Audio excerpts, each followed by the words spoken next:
governments to play a bigger part in the way Europe is run. So, where would this leave the European Parliament, and indeed the European Commission?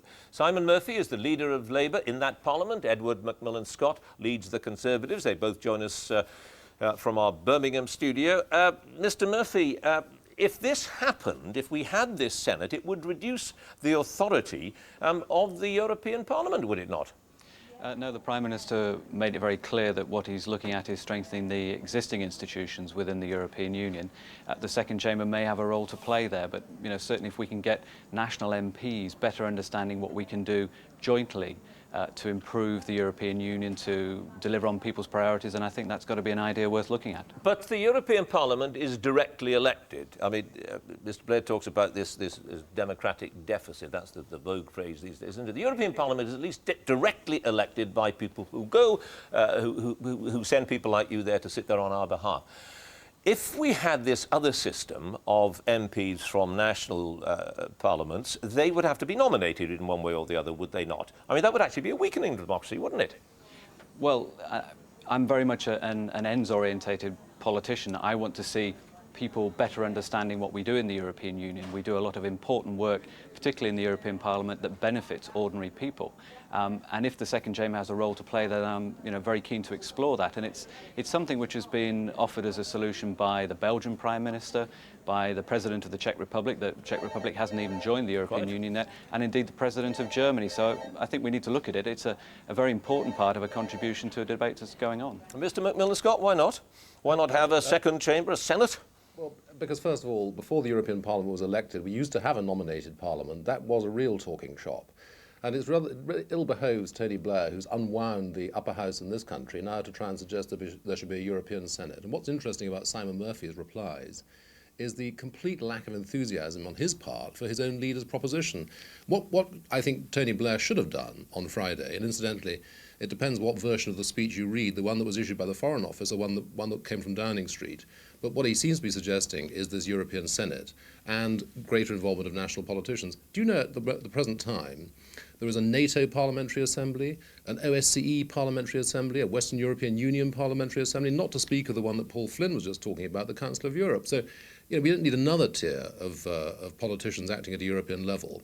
What I think Blair should have suggested, and I'm sure Simon Murphy would agree with me, is that we should move the European Parliament to Brussels and scrap Strasbourg, and that all Council of Ministers meetings should be in public. Those are two suggestions I think he should have made. Well, I think I saw him nodding his head at both of those last ones, but shaking his head rather vigorously when he said there wasn't a great deal of enthusiasm on his part. It didn't sound a desperately enthusiastic endorsement for your leader's speech, to be honest, Mr. Murphy.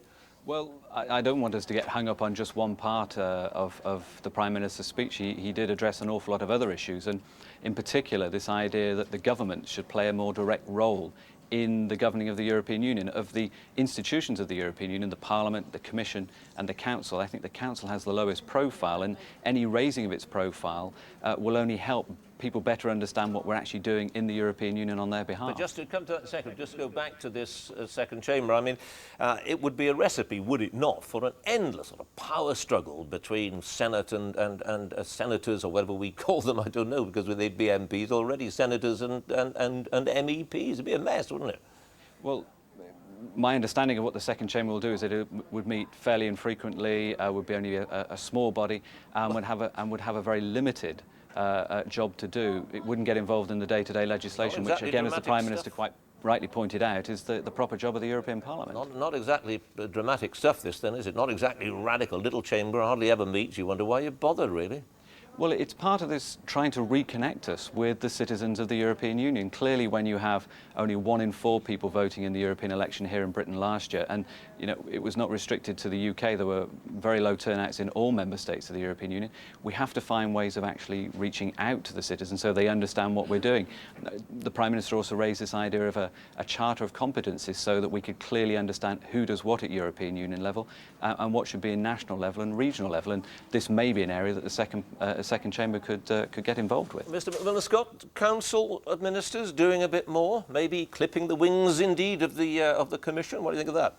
I think that the balance at the moment is about right. I don't think we need to make any changes, certainly no more tiers of administration or tiers of politicians. Well, that wouldn't be adding a tier on, would it, if you gave the council a bit more to do? No, indeed. That's what I'm saying. I think we should open up the council, that ministers... This is the most extraordinary situation. The European Union is the only place in the world where legislation is made in secret by the Council of Ministers making decisions. We never know in detail what goes on there. Rather slender minutes are published, and we're not supposed to know who voted in which way, although that is beginning to open up. Well, not even you as MEPs are supposed not to know this. You can now get the information, but as I say, it's not a formal part of the treaty. So what you have is very secretive ministerial meetings, which is where, incidentally, the national parliaments directly should get involved. I believe there should be much wider debates in the House of Commons about European matters, both before key decisions are taken and indeed a report back afterwards if a minister has to explain why he voted in a particular way. So there's a lot more transparency that could come in at a national level. But let me just make one other point. There already exists, as I've said, a number of organisations at a European level dealing with security matters, dealing with general political issues. There is also a committee of national politicians meeting under the aegis of the European Parliament. So it's not as if we're short of mechanisms for making national parliamentarians more involved. I think the problem is that the House of Commons, already emasculated by Tony Blair, is not particularly interested in debating matters at a European level. I think that the European Parliament has a long way to go in not only reforming itself, but also making itself better understood. But it is not going to be helped by a rather daft idea, culled from a rather silly pamphlet was published last week, about a range of propositions for Europe of the future. A European Senate is not what we need. So perhaps, Mr. Murphy, you should go back to Tony Blair and say, look, we've all been, perhaps you've already done this, I don't know, we've been looking at what you said, and yeah, there are some changes that ought to be made. The Council of Ministers, for instance, open it up, make it a bit more powerful, or at least give it more to do, but some of these things are really a bit pointless. I mean, you've rather damned it, if I may say so, with faint praise yourself today. Well, I think there is a danger that we get hung up on just this one idea that this is the most important speech that's been made by a British Prime Minister in over a generation. It is very much an active contribution to the debate that's going on about how Europe should be organised as we bring in new member states. Just to concentrate on this one issue, I think, is to miss the point. And the sort of other issues that the Prime Minister raised, of raising the profile of the Council, of having enhanced cooperation where different member states can go off and do different things, but within the institutional framework, with the extra role for the European Parliament there of actually vetting this idea of enhanced cooperation. You know, it was a very wide-ranging speech, and you know, one that will be looked back on in years to come as a very important contribution from Britain to the debate on the future of Europe. He doesn't want this hard core, though, does he? At least he doesn't want it at the moment, and one wonders whether he doesn't want this hardcore pressing ahead because we're not actually in it, because we're not in the euro. No, I think that this idea of a hardcore is a wrong idea. Can you imagine, It'd change if we got into the euro, though, wouldn't it? Well, the point I was going to make is that why the Prime Minister is in favour of enhanced cooperation within the existing institutional framework is it's very much a clear signal, I think, to the applicant countries who are about to join us. If they felt that the existing countries of the European Union had actually gone ahead and set something up that they could never join, then that wouldn't be right. So I very much agree with the Prime Minister. We need a flexible enhanced cooperation. But, I mean, on the euro, the policy stays the same. We must do what is in Britain's interests, something that the Conservative Party is refusing to do. No time to go into all of that, but one of the thoughts that he raised was a superpower. European Union ought to be a superpower and not a super state. Mr. Macmillan Scott, do you know what that means? I know exactly what he means, and it's very interesting because here we actually have the Blair agenda revealed. This is the most extraordinary statement. I mean, you're quite right.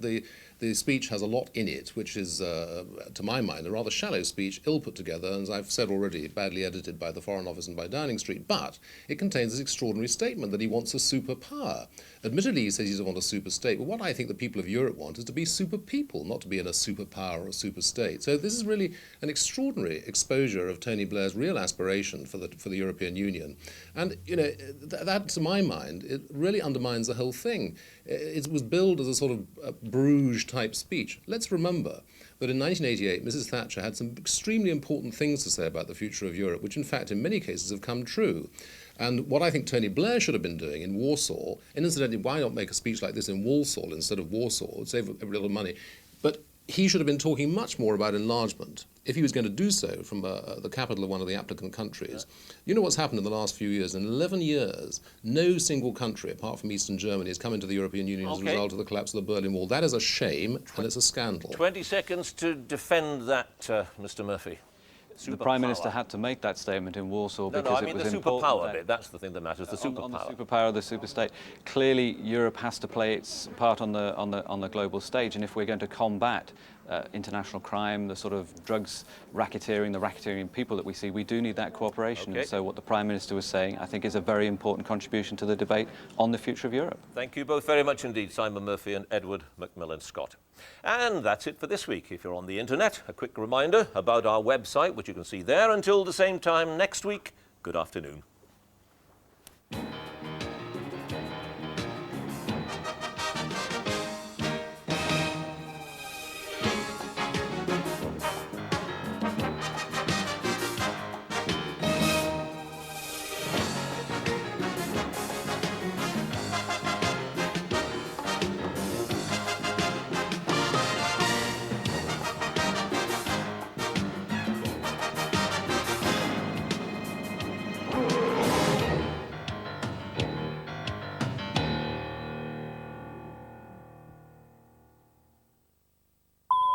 You obviously regard me as a pervert. I regard you as a bigot. You regard me as a homosexual as being dangerous. I regard you as a Muslim as being a fundamental danger to democratic society. Do I have a right to say that? How can you and I live at peace with each other?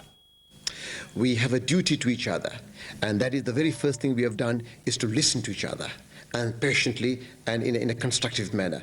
That is the first step. Reasons your heart rate increases. Severe anxiety. A nasty shock. Overexcitement. In the rural areas. So, what's the government doing? Well, there's about to be a white paper published to tell us what's planned. And as Polly Billington reports from Manchester, there are fears that ministers will duck the challenge of truly radical change.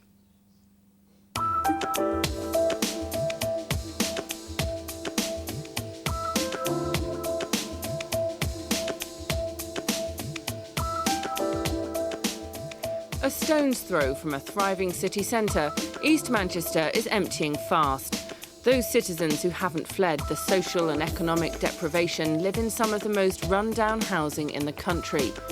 The relics of Manchester's industrial past cast long shadows across the lives of those left behind. And the consequences of decades of government neglect are everywhere. East Manchester is home to some of the oldest industrial buildings in the world. And this isn't the first time there have been attempts to rejuvenate areas like this one. But the government thinks it's learned the lessons of the failed attempts of the past. The task of the Urban White Paper will be to stop people building on the countryside and to bring hope to some of the most deprived communities in the country. Over decades, cities like Manchester have developed outwards, gobbling up the green fields that used to separate it from Bolton, Bury and Oldham. The countryside beyond is now under threat, and the government's advisers want to discourage development there and promote it within the city itself. In East Manchester, 4 out of 5 houses are either boarded up or being pulled down. So you have one house with sort of four houses empty around it. Everybody, all the entrepreneurs, all the people who can get out have got out. They've gone down from about 80,000 people to about 18,000 people since the war. It's a ghost town. The plans for turning the area round are under close scrutiny from residents who suffered the effects of years of neglect and failed intervention. Attracting people back to places with such complex problems will be a mammoth task. Persuading existing residents that they will also benefit can be hard too. I want to know what them dots are, but they're not in any of the keys. No, we'll find out. Nobody seems to be able to tell us. People have moved out, boards have gone up, all the shutters.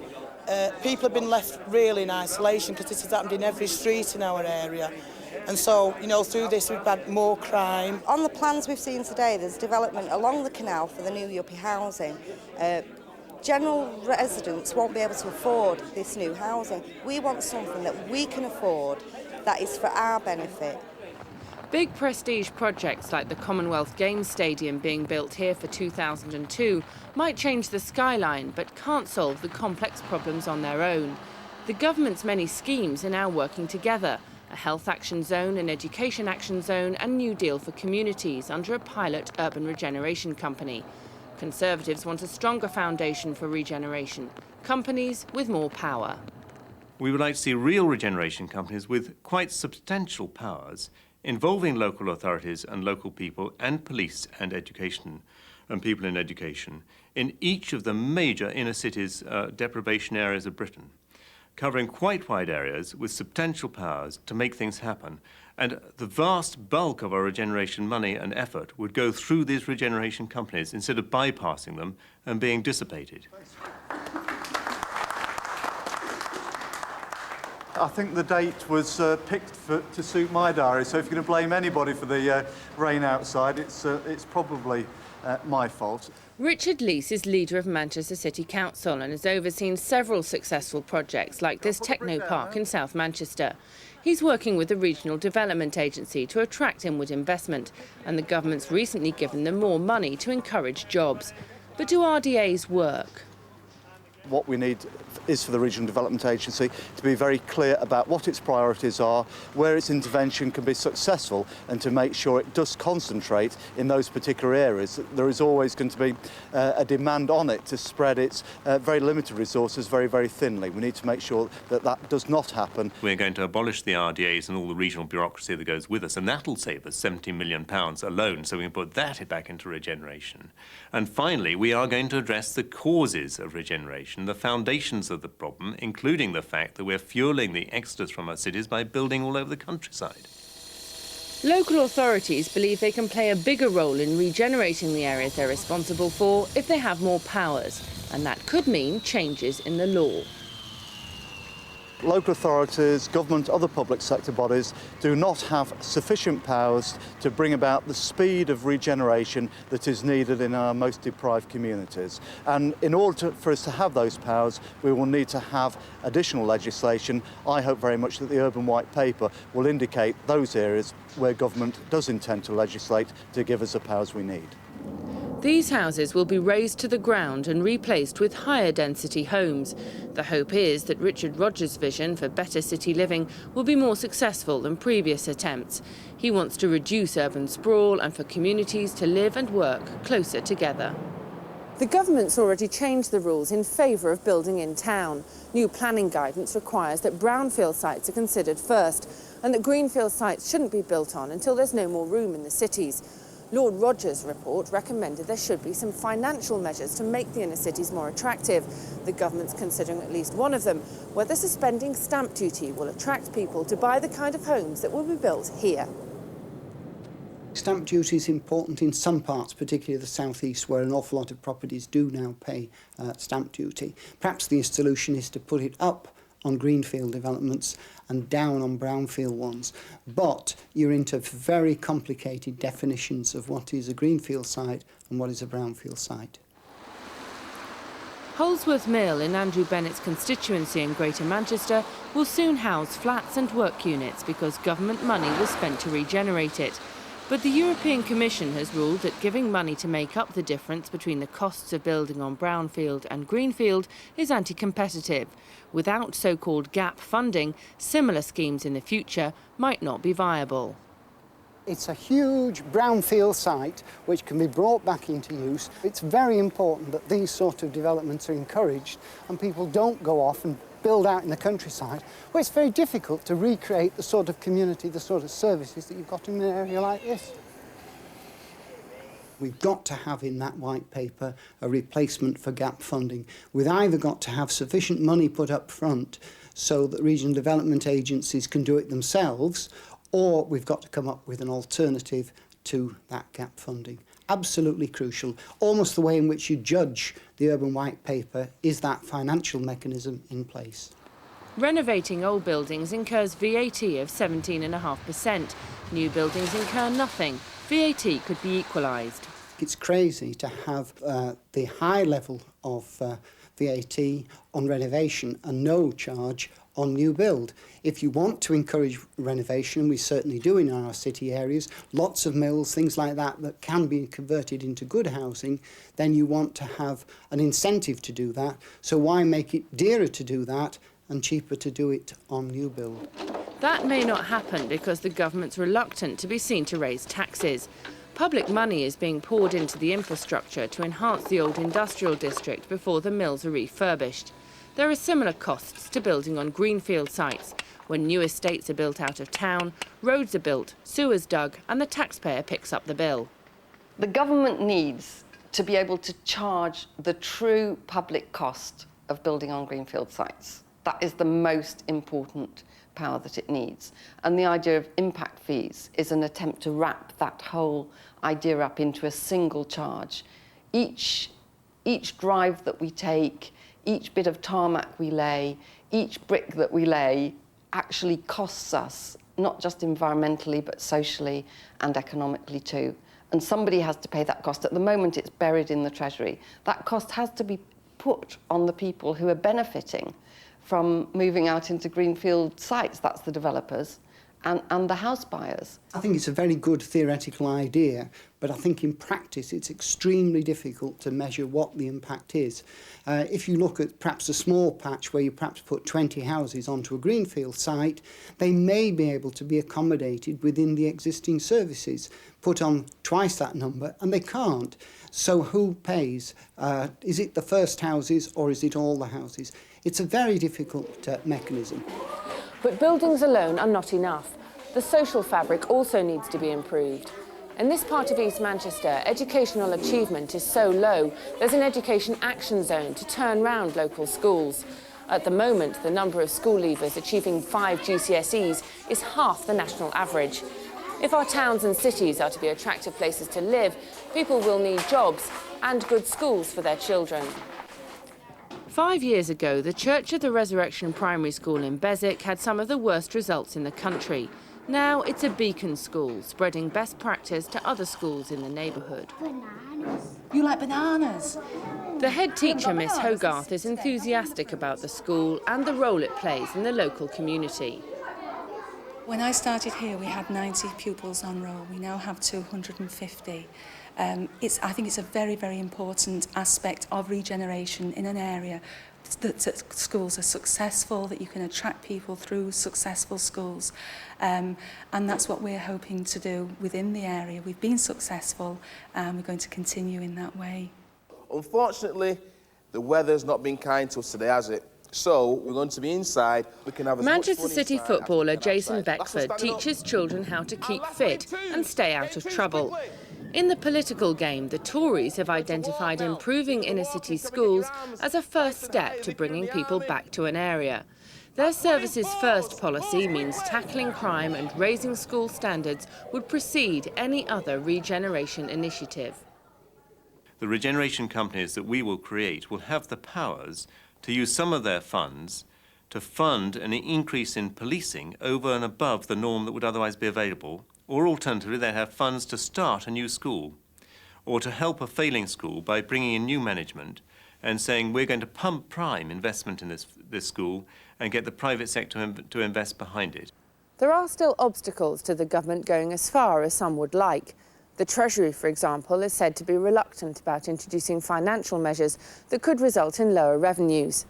And there's a political dimension. The reality is, many people, especially among those aspirational voters that are so crucial to the government's fortunes, want to live in places like Great Sankey on the outskirts of Warrington. It could be the people who put the brakes on the government's enthusiasm are the voters.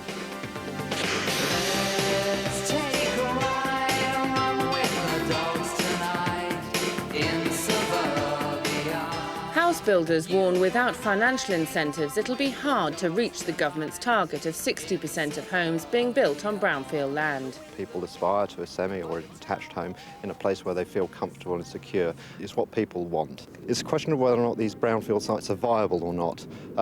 House builders are happy to build there, but if the costs are too great, which they often are, then they can't work for a loss. What we need is funding to fill in that gap between loss and profit so those sites can be used.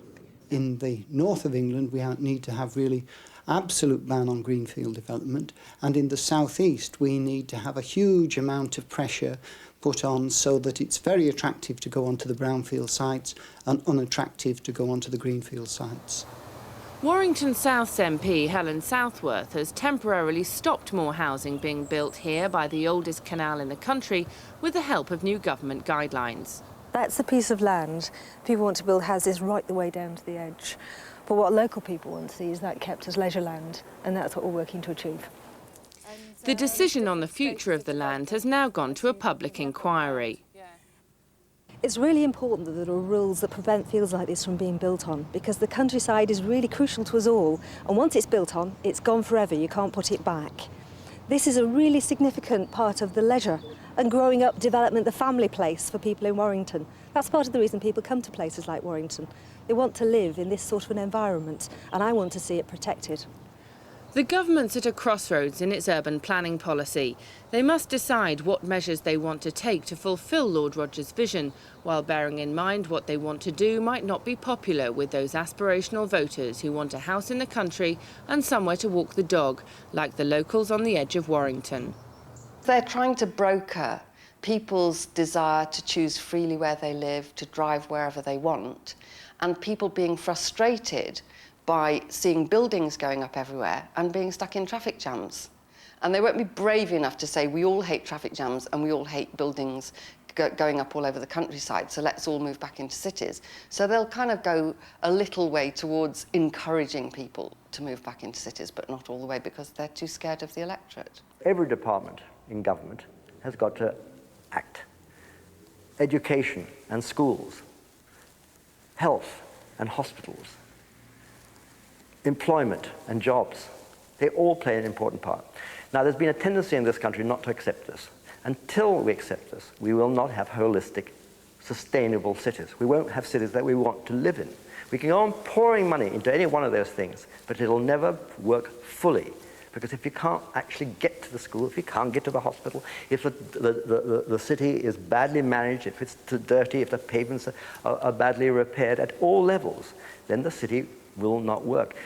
Therefore, we need leadership which actually has a vision that where we live, the 90% of us live, has really got to function better than ever before.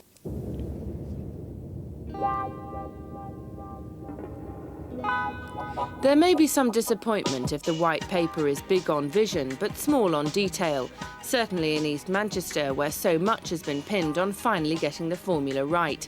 If after 18 months of reflecting on the contents of Lord Rogers' report, the political will isn't there to make the vision reality, the hopes of another generation in the inner cities could be dashed once more.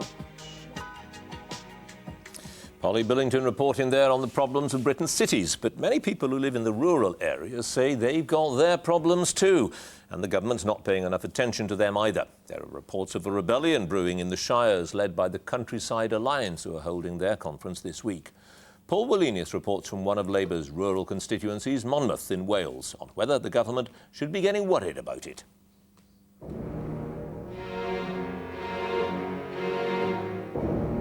This is going to be the autumn and winter discontent in the countryside, big time.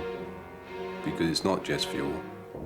It's everything we send up that drive off this farm, off my neighbours' farms who produce milk, is all being sold at a loss. And this just cannot go on. Here in the Welsh Hills, along with many other rural areas of Britain, there's a scent of rebellion. Ministers are under fierce attack over fox hunting and the farming crisis, as it's feared the way of life in the countryside is being destroyed. But how serious is this uprising? And are many of the rural seats now held by Labour under threat?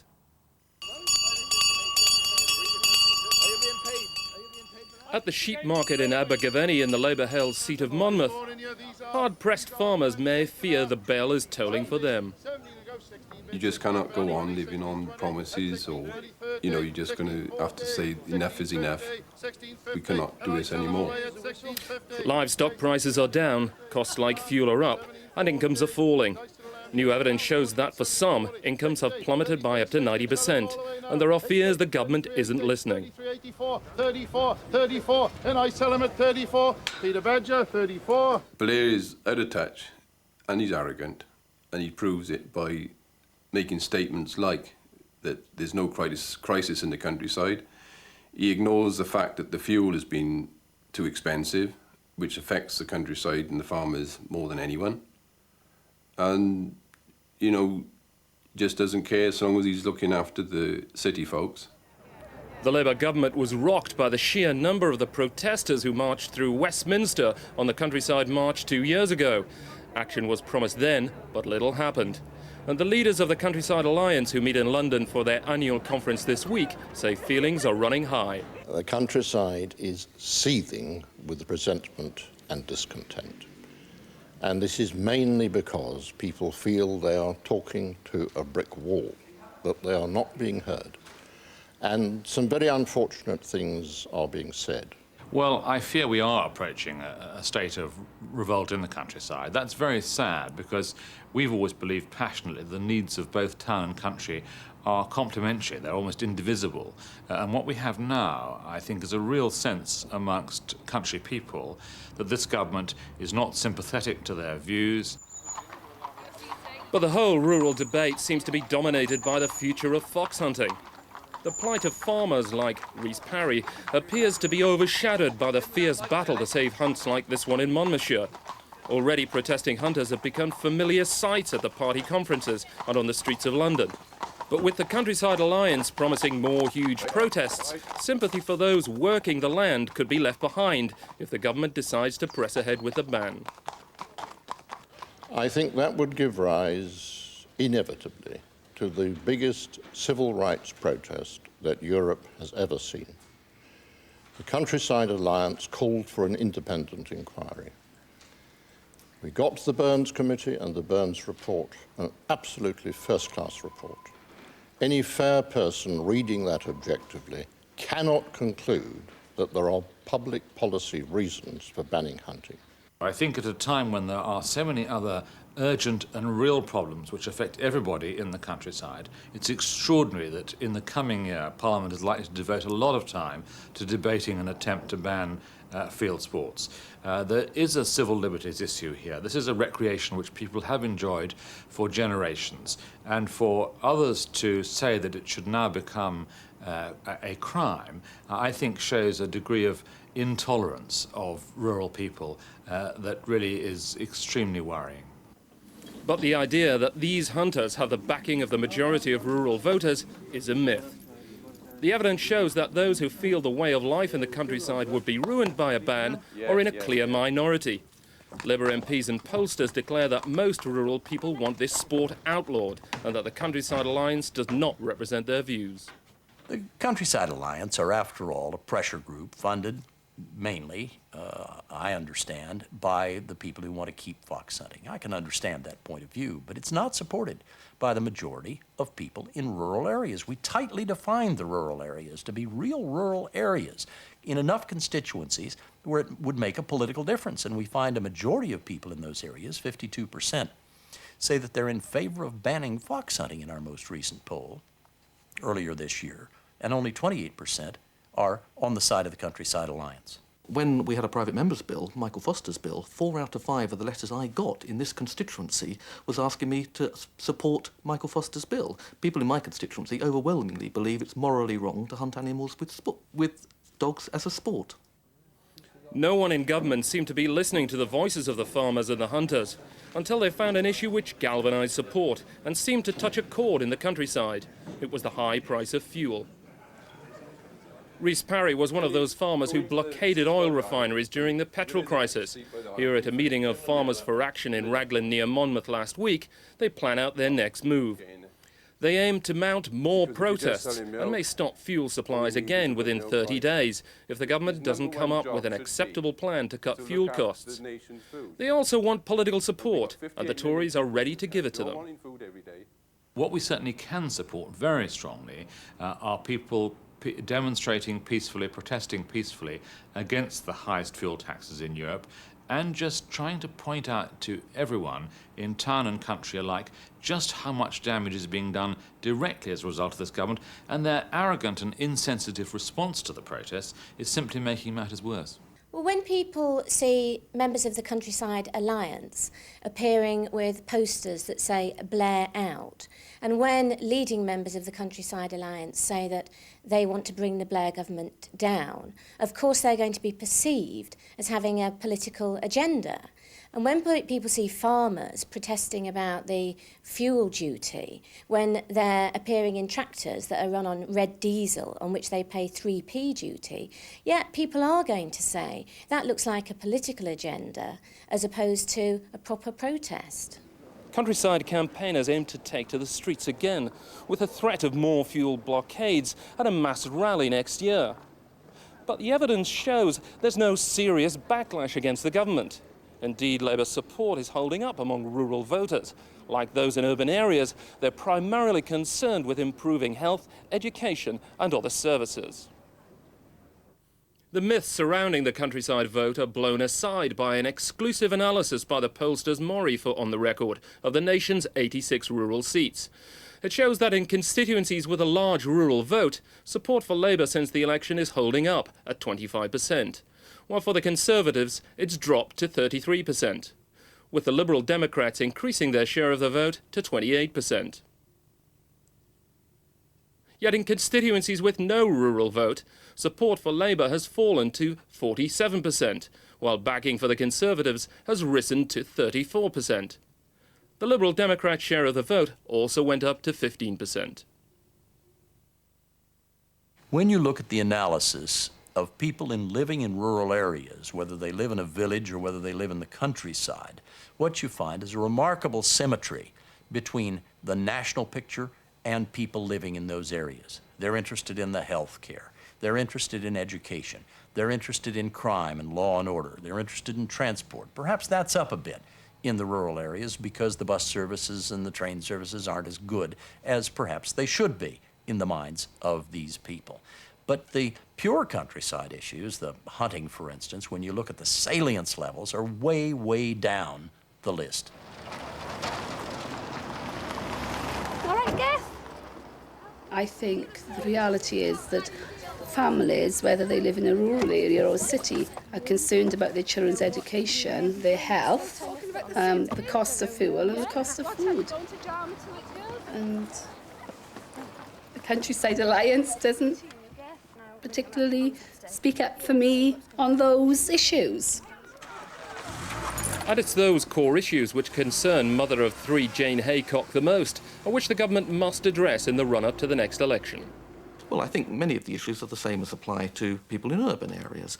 They want a good, strong economy. They want decent education for children. They want a decent national health service. That applies equally in rural areas as it does in urban areas. When the government's long-awaited rural white paper finally arrives, probably next month, it will mainly need to give the government's national policies on health, education, crime and the economy a rural focus.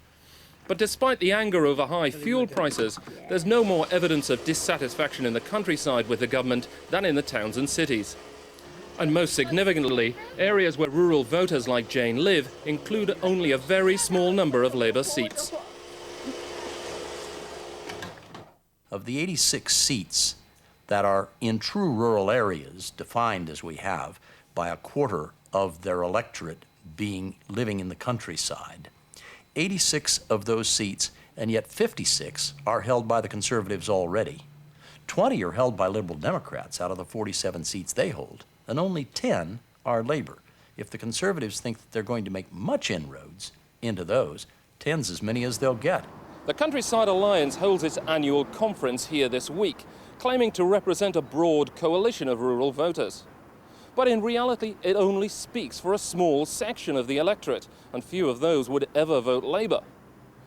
So Tony Blair doesn't need to appease the countryside campaigners to do well at the next election. Instead, he has to reclaim the trust of all the voters on core issues. Well, it's clearly been overhyped because all this countryside march and all of that, we're talking about at maximum a couple of 100,000 people. That's 0.5% in a general election vote.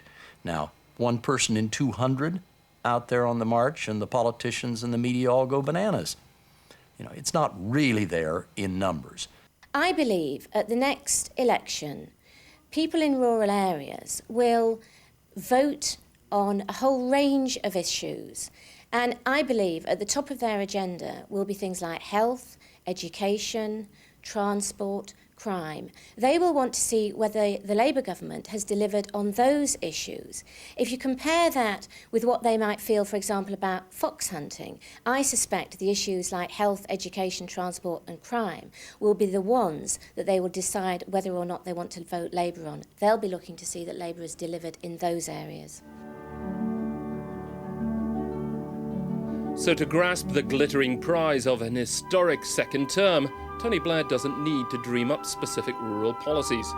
As long as he can regain the trust of the voters who elected him last time, he can let the countryside campaigners go their own way. Paul Wallenius reporting that. And finally, Donald Dewar. There aren't many politicians capable of inspiring the sort of tributes that have been paid to Mr. Dewar, who died on Wednesday. He was never one to run away from a good grilling on this programme. We interviewed him many times over. States in Salford over the past 2 years to see how the government's policies are working. On one of our estates, Langworthy, there were 69 recorded crimes in September alone, and the police tell us they believe the real number is 4 times higher. In adversity, it's people's health that suffers. Jeremy Paxman has our latest film from Salford.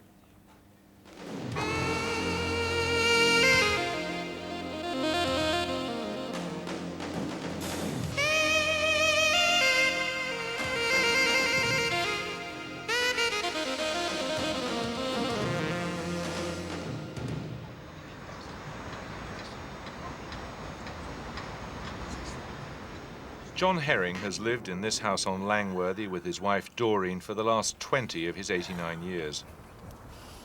I'll show you what's happened here, around here. As you see, this is all boarded up. Well, this house was torched, the one that was on here, and it went through the roof, you see, and it burnt that roof, and it burnt my roof. And we had to get out. And they've cost £4,000 to put that roof back on. It's nothing like the area was. When we moved in here, it was a beautiful street. We've been filming on this estate for the last 2 years. In that time, houses have been set on fire, crime has been rampant, gangs of young boys have been out of control. Crime here is 50% higher than the national average. Many of the houses are boarded up. Those who can have moved out. Doreen and John Herring can't afford to move. They paid £30,000 for their home. It's now worth a mere £5,000. John has bad bronchitis. The stairs are a problem. Living here is affecting their health. This is the result of the fire again. It's all the debris and the wood and everything that was, you know, on top of our roof. And this is the result of it, and it's really, really wet, you know. It's not just damp. And this smells. You couldn't put nobody in here at night because it smells so badly. The same in his bedroom. And where'd you go from here? Because nobody wants to know, nobody's interested. They just say, oh yes, Mrs. Herring, it's fine, you know, it'll dry. But it won't dry. I'd like to think sometimes the government would come and live in these places just for a week. Like that's what I'd like to see. Live here. Wouldn't it be nice, you know? I know they'd laugh and say, oh, you're not getting me in there. No, but you see, innocent people have to say, oh, well, it's all right, we'll stick it. We don't mind. But we do mind. We really do mind. I said I can't put it in my own glass because I'm driving to work. Change is promised, but slowly. In July last year, the council won £13.5 million of government money to regenerate the area in which 7,000 people live. After the celebrations, the hard work started. The council has tried to consult everyone who lives on Langworthy. This is the man responsible for that process, Mark Glynn. The delay in anything happening, he says, is because the council is listening to the residents and then going back to the drawing board to revise plans. I share those frustrations. I want to see things happening a lot quicker, but it's important that first of all we know where we're going, and everybody's on board. That's why we listened to the community over the plans. They wanted us to change the plans because they didn't quite work in their eyes. That's what we've done. It's 6:30 in the morning and Mark Glynn is on his way to London for yet more talks with government officials. The whole business of regeneration is taking years. In the meantime, residents suffer. Right, Mr. Herring, do you want to come down? Okay. Can you manage? Yes. Need a lift? John Herring is at his doctor's surgery for a checkup, but it's not his chest that's causing concern. The area is affecting him badly. The other thing was, I don't know whether you've heard about it, the old lady had been to hairdressers. Who was this? She was 76 years old. Yeah. She came out of the hairdressers and she's going down Keswick Grove, and two school lads, only 14, 15, mugged her, knocked her down. Oh dear. And took a bag with £80 in it. And they broke her hip. Oh dear. Oh, I'm sorry, John. Oh. Do you know her well? No, it just worries you. I know. I know. She's in a hospital. And she's in severe pain. Yeah. You're frightened to go out. I know. I know. It's really difficult. It's really difficult. But I think the other thing that maybe we can do is I'll have a chat with the doctors and the social workers, and we'll have a see again about trying to get you out. Living on Langworthy is tough, and it's people on the front line, such as doctors like Lawrence Addlestone, who have to help their patients cope. The patients do suffer. I see a lot of anxiety and depression, and a lot of it is directly due to crime. Things really aren't changing very much. I can only see it getting worse. Hello, Medical Centre, Sam speaking. As Dr. Addlestone arrives at the surgery, the waiting room is already full. So I just got your message when I got here at 9:15 this morning. I haven't had a chance to do anything about it yet because we've been busy. Well, the practice is in the heart of an inner city area where there's a lot of deprivation. Most people around here have fairly low incomes. There's quite high levels of unemployment. We have plenty of patients with health problems as a direct result of damp and cold housing. Yeah. An average day, the practice would probably see about 100 patients a day, 120. Personally, I would see probably 30 booked patients and probably another 10, 12 extras during the day, plus visits. People here have some of the worst health in the country. The death rate is 58% higher than the national average, heart disease 24% higher, and lung disease 60% higher than the national average, with higher than average rates also of asthma and bronchitis. Hello. Can I sit down? You told me to come back. Joyce Bailey has severe chest problems. She also hasn't been able to hear properly since May. She's been on a waiting list to see a consultant at the hospital. I've not heard nothing since. You came about your hearing. Yeah. Terrible. It's going It's worse. still very bad. It is very bad. With luck, you should have heard something by now. Can I have a quick look in your ears again? Yeah, certainly. I can roughly find out when you're going to be seen, Oh, right, thank you. but you might find it's 3 or 4 months away. I'd like you to have some respiratory function tests on your lungs and how they work. And one of our practice nurses is very good at doing this. Right.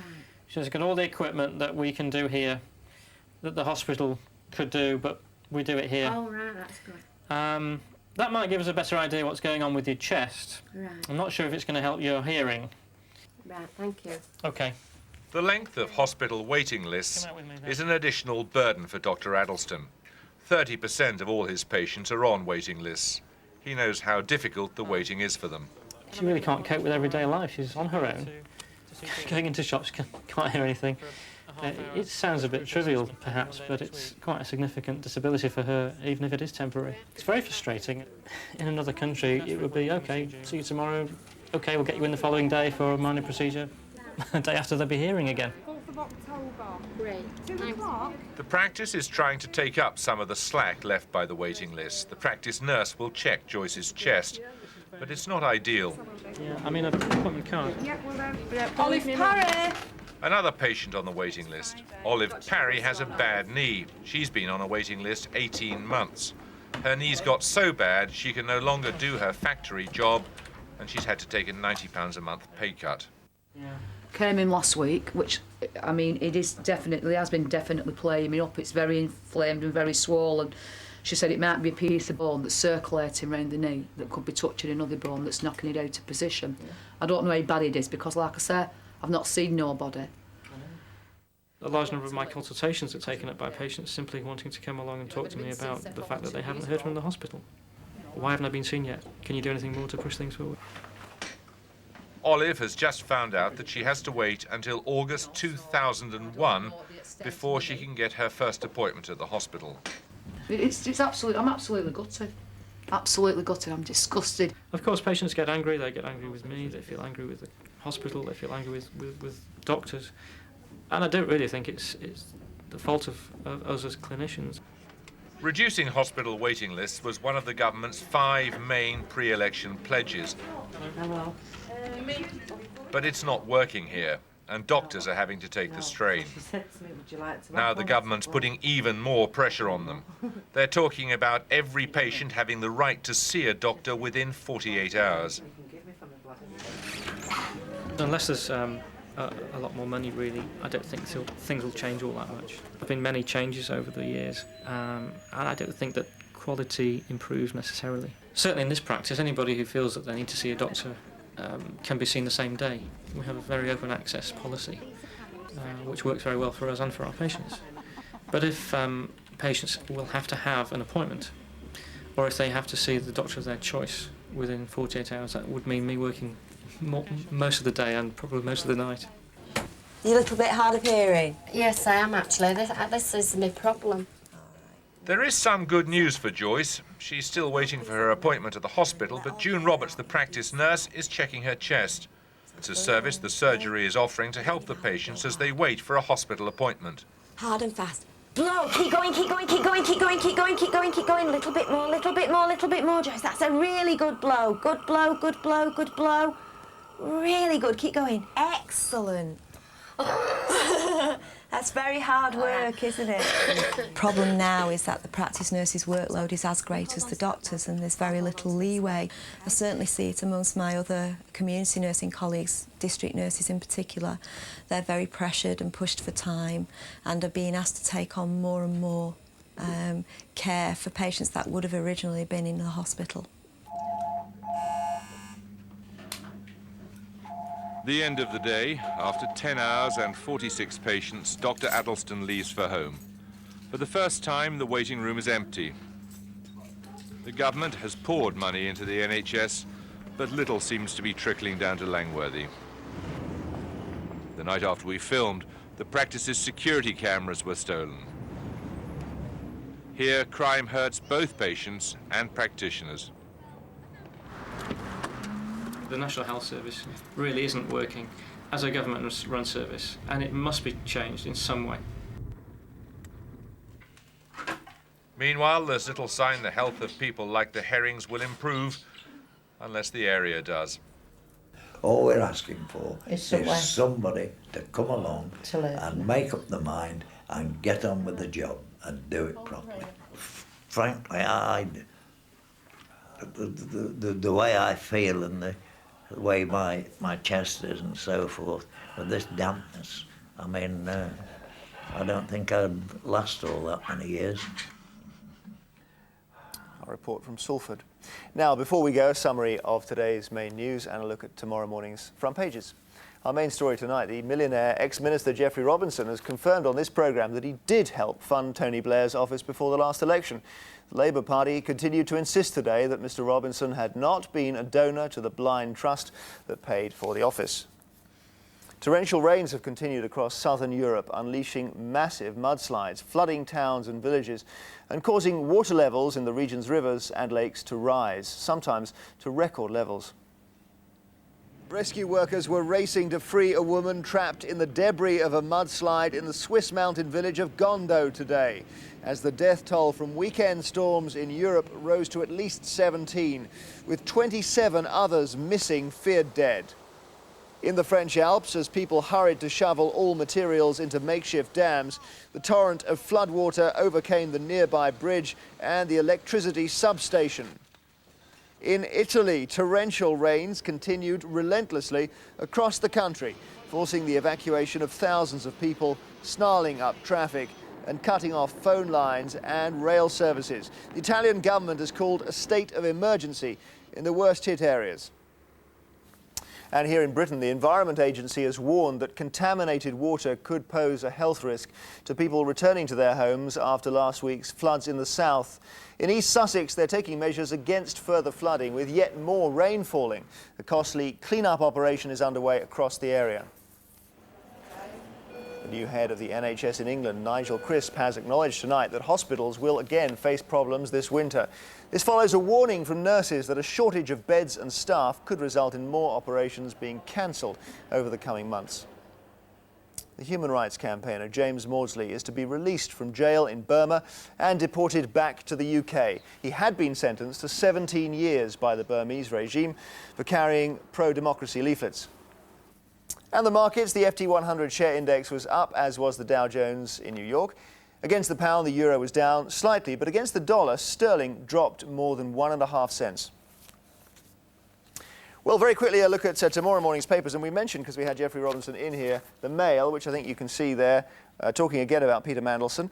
Our political correspondent, Lord Trevelyan, is here. Very damaging for Mr. Mandelson? Well, it's nothing like as damaging as today's stuff was, Jeremy. Essentially, the Mail tomorrow has a story which is really rehashing the events of October 1997, when the government had a wobble about whether or not it was in favour of early entry into the single European currency. The Chancellor came out and had to make a comment statement setting out 5 tests for British entry, and basically Britain sounded more sceptical from then on. Peter Mandelson is accused for various stages throughout that incident of not accepting the policy and of briefing constantly the government was still potentially in favour of early entry into the single currency. But I gather William Hague will make a speech criticising Mandelson personally tomorrow, so there's a kind of pincer movement going on. Well, there is, and effectively there are still very much unanswered questions about this blind trust, which Mr Robinson said on the programme tonight. He was aware that he gave money to Tony Blair's office, but Labour categorically say he didn't, so that remains the unanswered question. Laura, thank you very much. And actually the blind trust is mentioned on the front page of the Daily Telegraph. Labour allies desert their payment, so that's Mr Robinson and Robinson. Gift to Blair trust is denied, they point out. The Sun has the picture of the flat that wasn't good enough for Peter Mandelson. There we are. Too dingy, he said, and that's the front room in it. And the Times next, Britain held for 411 days in Burma is free. That's James Maudsley coming back to the UK to the delight of his family. The Guardian, bitter summit sinks into sand, the Middle East summit in Egypt, that is. And the Financial Times, a story on the Dome saying John Prescott is defying Tony Blair on the quick sale of the Millennium Dome to Legacy, which wants to turn it into a business park. That's all from Newsnight tonight. Jeremy will be back with more tomorrow. Remember, you can watch News 24 for breaking news around the clock. From all of us on Newsnight, a very good night.